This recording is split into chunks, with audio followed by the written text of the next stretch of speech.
मौज तो मोदी जी के ही हैं। मस्त झोला उठाते हैं और चल देते हैं विदेशी दौरों पर। लेकिन क्या आपने कभी सोचा है कि मोदी जी हर दूसरे दिन विदेश क्यों निकल देते हैं? ये बार बार विदेश क्यों जाते हैं?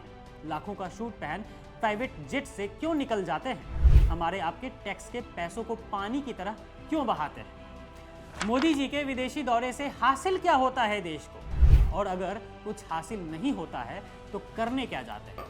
बताते हैं ना हम आपको। वहां से मोदी जी के अच्छे अच्छे फोटोज आते हैं, जिसे दिखाकर बीजेपी वाले कह देते हैं कि देखो मोदी जी तो काम कर रहे हैं दिन रात एक करके। लेकिन इन तस्वीरों के पीछे की कड़वी हकीकत यह है कि जब देश की राजधानी दिल्ली में भारत के करोड़ों लोग जहरीली हवा में सांस लेने को मजबूर हैं, तब देश के प्रधानमंत्री जॉर्डन, इथियोपिया और ओमान जैसे देशों की साफ आबो हवा का आनंद ले रहे हैं। जनता आज सवाल पूछ रही है कि इन दौरों से देश को हासिल क्या हुआ? क्या इन यात्राओं से आम आदमी की थाली की महंगाई कम हुई? बेरोजगार युवाओं को नौकरियां मिली?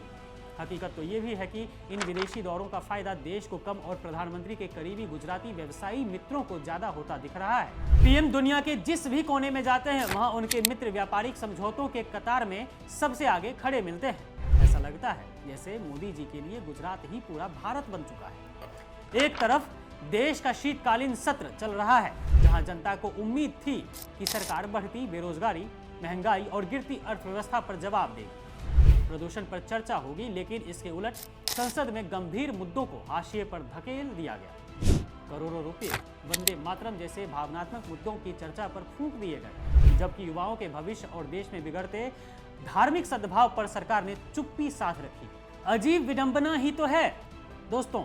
जिस वक्त अडानी जैसे मामलों और धार्मिक विवादों के कारण अंतर्राष्ट्रीय स्तर पर देश की साख पर सवाल उठ रहे हैं, प्रधानमंत्री उसे सुधारने के बजाय विदेशी मेहमानों के साथ फोटोशूट कराने में व्यस्त हैं। यहां तक कि बीजेपी के ही एक वरिष्ठ नेता, जिनका नाम सुब्रमण्यम स्वामी है, उन्होंने भी मोदी जी को लेकर कई दावे किए जो देश को अपमानित कराने के लिए काफी हैं। उनका साफ कहना था कि मोदी चीन और अमेरिका को कुछ इसलिए नहीं कह पाते हैं क्योंकि उनके पास इनके कुछ ऐसे फोटोज और वीडियोज मौजूद हैं जिससे देश बदनाम हो सकता है, मोदी सरकार गिर सकती है। जी हाँ, खैर देश में प्रदूषण का स्तर इतना घातक हो चुका है कि बुजुर्गों और बच्चों का घर से निकलना भी मुश्किल है, लेकिन सरकार के पास इसके लिए कोई ठोस विजन नहीं है। शायद इसलिए लोग अब कह रहे हैं कि मोदी जी को दिल्ली की हवा रास नहीं आ रही, इसलिए वे साफ हवा की तलाश में विदेश निकल लिए हैं। दिल्ली एनसीआर की हवा आज किसी गैस चैम्बर से कम नहीं है, जहां AQI का स्तर खतरे के निशान को पार कर चुका है, लगभग पार ही कर चुका होता है।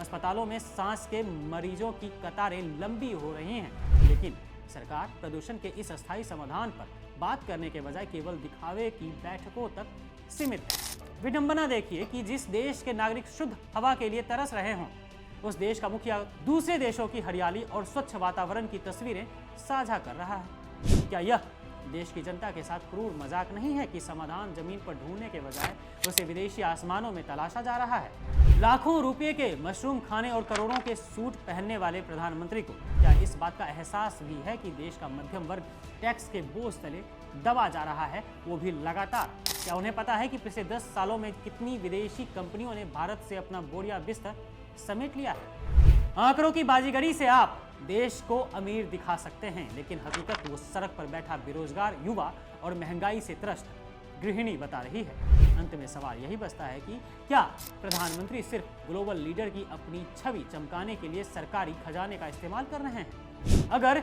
देश की आंतरिक स्थिति इतनी ही मजबूत है तो फिर हर विदेशी दौरे के बाद भी निवेश और रोजगार के आंकड़े नीचे क्यों गिर रहे हैं?